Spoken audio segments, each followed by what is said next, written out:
لله رب العالمين، والصلاة والسلام على أشرف المرسلين سيدنا محمد وعلى آله وصحبه أجمعين. أما بعد، أتحرى وإياكم شروق شمس يوم 29 رمضان 2025.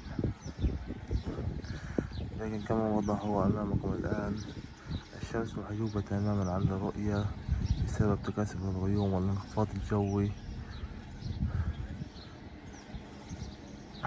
فلا يوجد شروق شمس ظاهرة أمامنا، لذلك لا يمكن أن نتحراها.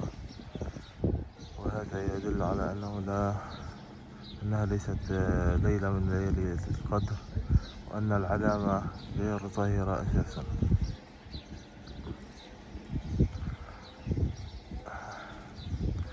نتحرى وإياكم من مدينة غزة العزة، غزة المدمرة.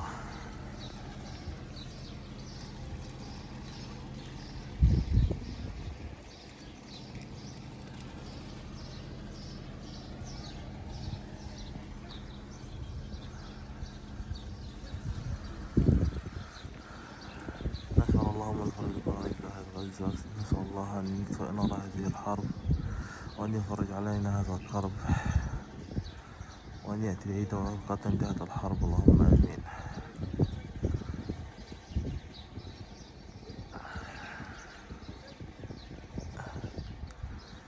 شروق الشمس غير موجودة أبدا، يتكثف الغيوم أمامها. الجو عبارة عن منخفض جوي